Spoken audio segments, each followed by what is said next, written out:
नमस्ते। आज बात करेंगे एक ऐसे समुदाय की जिसकी कहानी ना विरोधाभासों से भरी हुई है। मतलब सोचिए, एक तरफ पहचान है मजदूर की और दूसरी तरफ राजा की। तो आज हम सब मिलकर इसी दिलचस्प पहचान के रहस्य को समझने की कोशिश करेंगे। तो चलिए सीधे मुद्दे पर आते हैं। यहाँ दो बिल्कुल अलग अलग पहचानें हैं जो ओड समुदाय को डिफाइन करती हैं।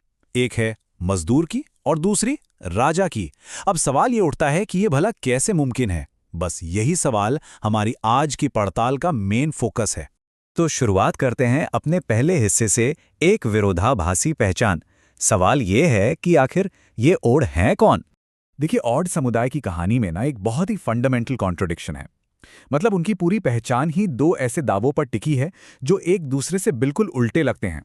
और यहीं से वो सबसे बड़ा सवाल खड़ा होता है, क्या ऐसा हो सकता है कि एक मजदूर की पहचान अपने अंदर एक राजा का इतिहास छुपाए बैठी हो? सच कहूं तो यही वो असली पहेली है जिसे आज हम सुलझाने वाले हैं। तो चलिए अब दूसरे हिस्से की तरफ बढ़ते हैं। यहां हम इन दोनों दावों को एक एक करके खोलेंगे और समझेंगे। राजा से मजदूर, ये सफर कैसा रहा? अच्छा, तो सबसे पहले बात करते हैं उनकी मजदूर वाली पहचान की। इन्हें बेलदार भी कहा जाता है। और पता है, ये नाम बड़ा इंटरेस्टिंग है क्योंकि ये सीधा सीधा उनके सबसे जरूरी औजार बेल मतलब फावड़े से आता है। तो एक तरह से ये नाम ही उनके काम की पहचान है। अगर इनके पारंपरिक काम को देखें तो सदियों से ये मिट्टी से ही जुड़े रहे हैं। मतलब जमीन की खुदाई करना, चिनाई और कंस्ट्रक्शन का काम करना, सड़कें बनाना। तो पीढ़ियों से इनकी पहचान इसी मेहनत के साथ जुड़ी हुई है। लेकिन कहानी में असली ट्विस्ट तो अब आता है।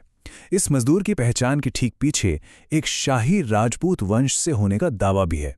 और ये दावा कहानी को बिल्कुल पलट देता है, एक कहीं ज्यादा भव्य तस्वीर सामने रखता है। तो फिर इस राजपूत दावे का मतलब क्या हुआ? असल में इसका सार ना एक सीधी सी बात में छिपा है। राजपूत मतलब राजा का बेटा। तो ये दावा सिर्फ एक जाति का नहीं है, ये एक शाही विरासत का, एक रॉयल लेगेसी का दावा है। और सुनिए, ये कोई छोटा मोटा दावा भी नहीं है। ये लोग अपना वंश सीधा महान सूर्यवंश राजवंश से जोड़ते हैं, और खास तौर पर उस पौराणिक राजा महाराजा सगर से, जिनके बारे में कहा जाता है कि वो गंगा को धरती पर लाए थे। सोचिए, इनकी वंशावली सीधा उन तक जाती है। अब इससे एक बहुत बड़ा और सीधा सवाल खड़ा हो जाता है कि भाई, अगर ये वाकई शाही वंश के थे तो फिर राजा से मजदूर तक का ये सफर आखिर कैसे और क्यों तय हुआ क्या था? चलिए अब अपने तीसरे हिस्से में चलते हैं और यहां हम इस सफर के कुछ सबूतों को टटोलने की कोशिश करेंगे। वो सबूत जो इनकी भाषा और इनके माइग्रेशन में छिपे हैं। सबसे पहली बात तो ये समझनी होगी कि ये कोई छोटा मोटा समुदाय नहीं है। आज इनकी आबादी लाखों में है, और ये सिर्फ भारत तक ही सीमित नहीं है, बल्कि पाकिस्तान में भी फैले हुए हैं। और यही बिखराव अपने आप में इनके लंबे सफर की एक कहानी कहता है। इस पूरी हिस्टोरिकल जर्नी का एक बहुत बड़ा और कह सकते हैं जीता जागता सबूत है इनकी अपनी यूनिक भाषा ओड़की। कहते हैं ना, भाषाएं अपने साथ इतिहास लेकर चलती हैं, और ओड़की के साथ भी बिल्कुल ऐसा ही है। और कमाल की बात यह है कि इनकी भाषा भी इनके सफर की गवाही देती है। ओड़की असल में एक मिक्स्ड लैंग्वेज है। इसमें मराठी का असर भी मिलेगा, गुजराती का भी और पंजाबी का भी। तो ये जो लिंग्विस्टिक मिक्सचर है ना, ये साफ इशारा करता है कि ये समुदाय वक्त के साथ अलग अलग इलाकों से गुजरा है। और अब आते हैं हम अपने आखिरी हिस्से पर। यहाँ हम देखेंगे कि कैसे ये ऐतिहासिक पहेली आज की मॉडर्न रियलिटी से टकराती है। सवाल ये है कि आज इनका ऑफिशियल स्टेटस क्या है। और ये जानकर शायद थोड़ी हैरानी हो कि इनकी पहचान का ये जो विरोधाभास है ना, ये इनके सरकारी दर्जे में भी साफ साफ दिखता है। मतलब अलग अलग राज्यों में सरकार इन्हें अलग अलग नजर से देखती है।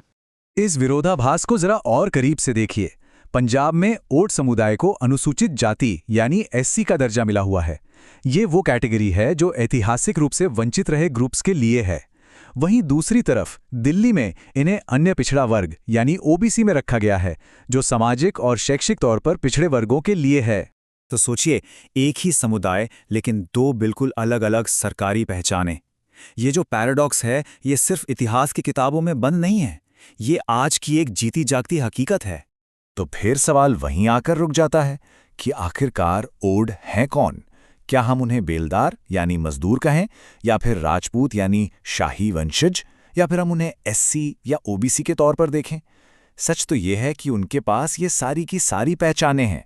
और शायद सच यही है कि वो इनमें से कोई एक नहीं है, बल्कि वो ये सब एक साथ हैं। उनकी असली पहचान इन सभी अनुभवों, इन सभी इतिहासों और इन सभी कैटेगरीज का एक मिलाजुला रूप है। ये पूरी कहानी हमें एक बहुत गहरी बात सोचने पर मजबूर कर देती है, जो इस एक लाइन में बहुत खूबसूरती से कही गई है। एक पहचान अपने अंदर कितने इतिहास समेटे होती है, और ओड समुदाय इसका एक जीता जागता उदाहरण है।